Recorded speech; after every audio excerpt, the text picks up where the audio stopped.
everybody, Dr. Annette here. I wanted to talk to you about one of my latest offerings, a Civics review, Black History Edition. But before I start there, you need to know that that book's been 5 years in the making. This was the first one that came out in 2020, just a straight Civics review. And a heads up, the stuff that I found at whitehouse.gov, that stuff is no longer there. So I'm glad I did make this edition of the book. A Civics review, Black History Edition, for those who have considered politics and the rest of us. So this edition, this Black History Edition, is taking a look backwards and bringing what we have done in the past when it comes to our struggle for dignity, veterans' rights, ending segregation, what birthright citizenship looks like, why we have those amendments and what it took for us to get those amendments, and what we need to do to keep our citizenship, to keep our rights to vote. All of that is in here, because what happens is we look at things, we look at the government, and we're voting, not voting, vote for the lesser of two, all those things. But what you need to know is your vote counts. And when you don't vote, that also counts.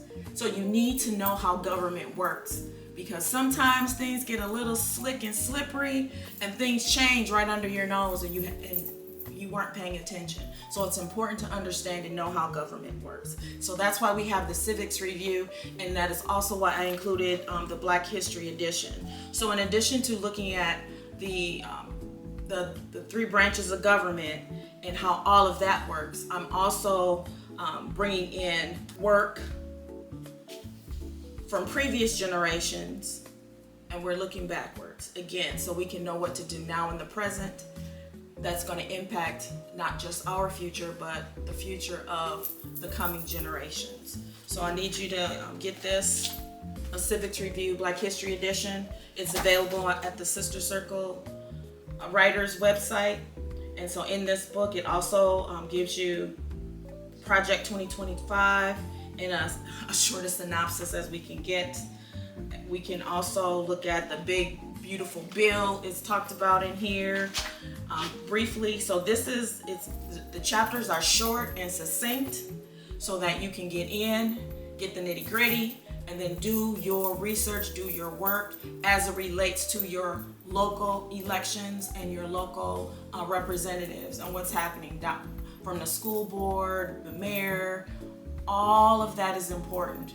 The judges that you elect in your city and your community, all of that is important. So that is why we need to have this in every home.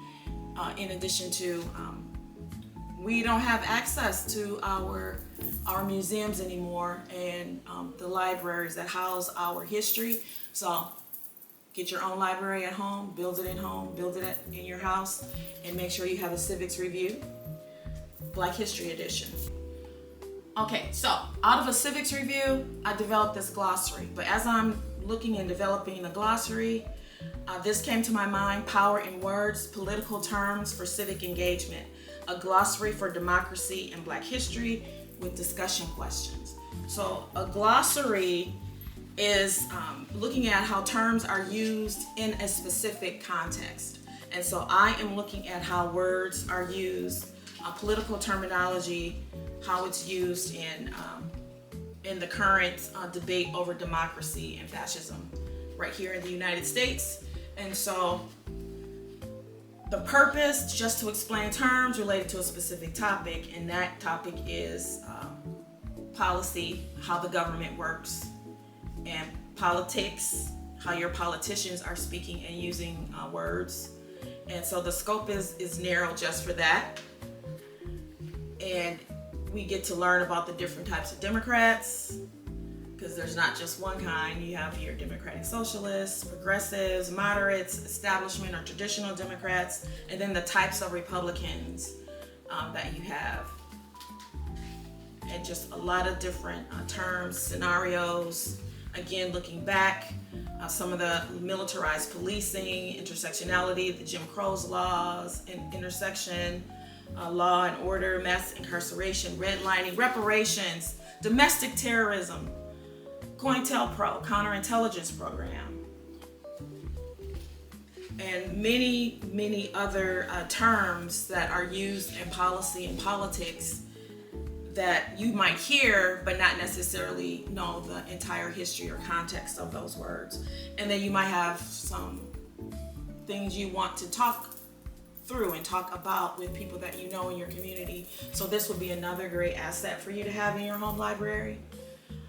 There's power in words, and there's power in how we use words, and then there's power in how others use words to name us and kind of guide our everyday lives. So language itself is never neutral, and for Black communities, political terms have often been wielded as tools of exclusion, but they have also been reclaimed as instruments of liberation. So by unpacking these words, this glossary equips you, whether you're a student, you're an educator, you're a community leader, you're an advocate, just to engage critically with civic life, resist distortion, and carry forward the legacy of justice.